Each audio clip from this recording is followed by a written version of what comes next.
Assalamualaikum warahmatullahi wabarakatuh. Halo semuanya, kembali lagi di channel YouTube aku. Nah, bagi yang belum kenal aku, kenalin nama aku Lida Kusuma Dewi dengan NIM K33200057 dari Pendidikan Kimia FKIP UNS. Di video kali ini, aku akan menjelaskan mengenai teori asam basa yang merupakan salah satu submateri asam basa pada mata kuliah Kimia Anorganik 2. Tapi sebelum masuk ke materi inti yaitu teori asam basa, aku juga akan menjelaskan sedikit mengenai asam dan basa yang mungkin sudah kita ketahui secara umum. Yang pertama, aku akan menjelaskan mengenai asam. Kita sering mendefinisikan bahwa asam itu memiliki rasa yang asam atau masam. Kemudian memiliki pH atau derajat keasaman kurang dari 7. Nah, derajat keasaman itu sendiri atau yang biasa disebut dengan pH memiliki rentang nilai dari 0 sampai dengan 14. Asam itu bersifat korosif atau dapat merusak logam.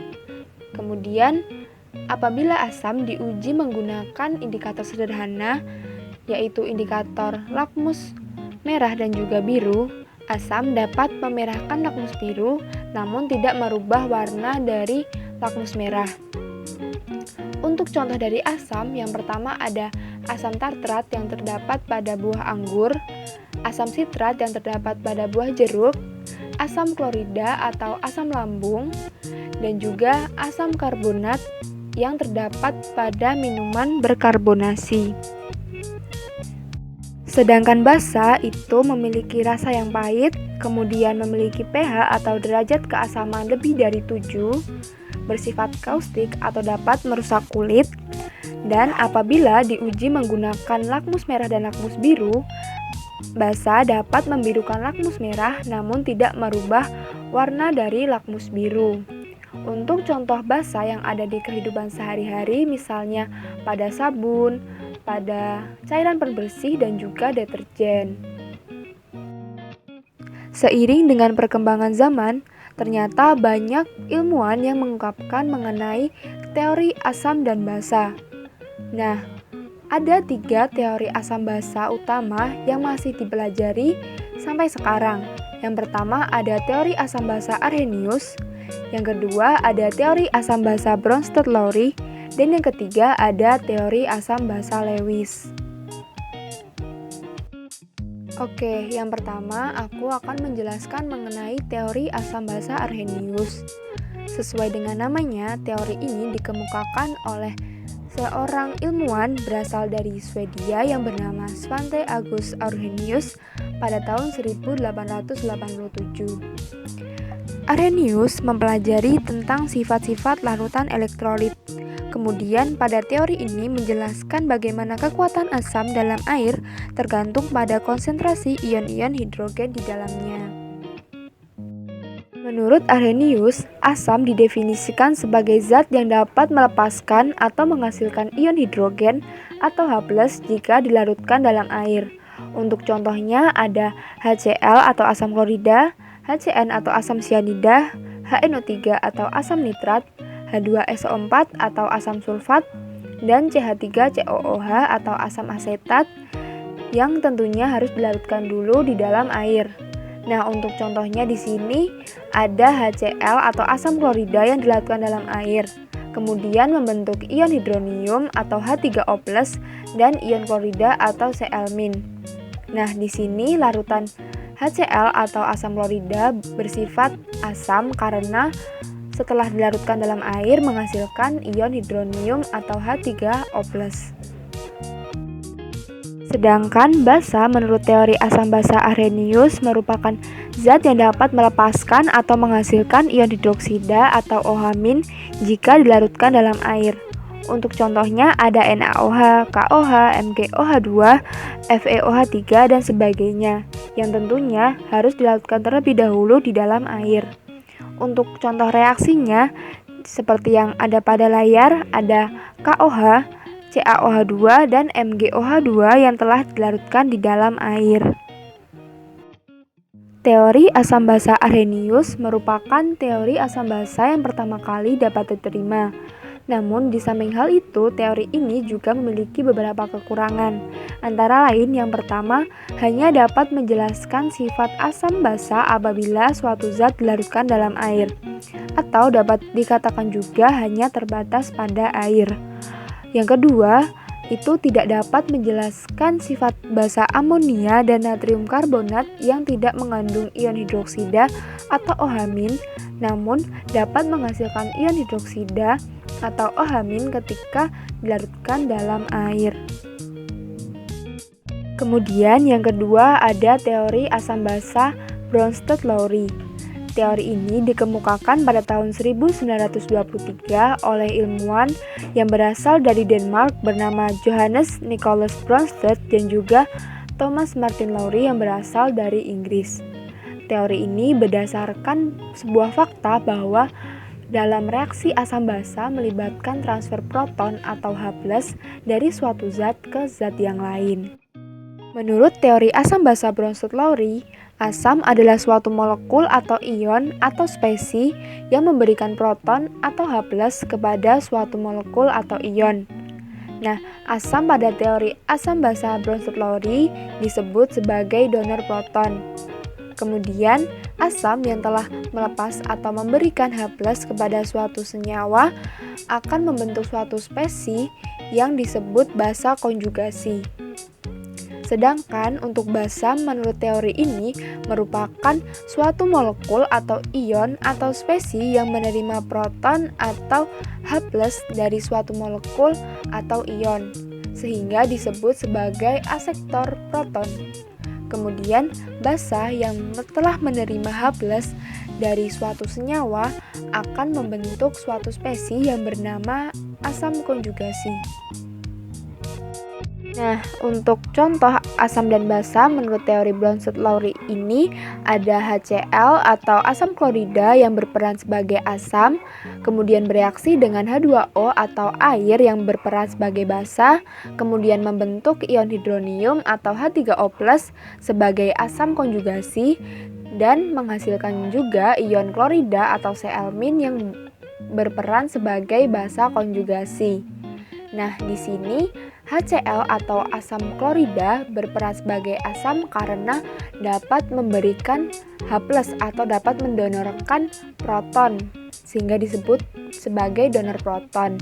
Kemudian untuk H2O atau air disebut sebagai basa karena dapat menerima H+ atau proton dari senyawa lain yang dalam reaksi ini tidak lain adalah HCl, sehingga dapat disebut juga sebagai akseptor proton. Kemudian dua senyawa tersebut bereaksi dan menghasilkan H3O+ dan juga Cl-. Untuk H3O+ itu sendiri berasal dari air atau H2O yang telah menerima H+ atau proton dari HCl. Sehingga untuk H3O+ itu bisa disebut sebagai spesi yang bernama asam konjugasi. Sedangkan untuk ion klorida atau Cl- itu berasal dari HCl yang telah melepaskan atau memberikan H+ kepada senyawa lain yang tidak bukan merupakan H2O pada reaksi ini. Sehingga ion Cl- itu disebut sebagai basa konjugasi. Nah, untuk HCl dan juga Cl- itu merupakan pasangan asam basa konjugasi. Sama halnya juga dengan H2O dan H3O+ yang merupakan pasangan asam basa konjugasi. Teori asam basa Bronsted-Lowry memiliki kelebihan dan juga kekurangan. Untuk kelebihan dari teori asam basa ini antara lain, yang pertama dapat menjelaskan sifat asam basa zat pada pelarut dan larutan selain air, bahkan tanpa pelarut. Yang kedua, dapat menjelaskan sifat asam basa, kation, dan anion. Kemudian yang ketiga, dapat menjelaskan zat yang dapat bersifat amfiprotik atau amfoter yang dapat berupa asam atau basa. Namun, di samping kelebihan tersebut ada juga kekurangannya, yaitu teori ini tidak dapat menjelaskan sifat asam basa yang tidak melibatkan transfer proton. Lalu, yang ketiga atau yang terakhir adalah teori asam basa Lewis.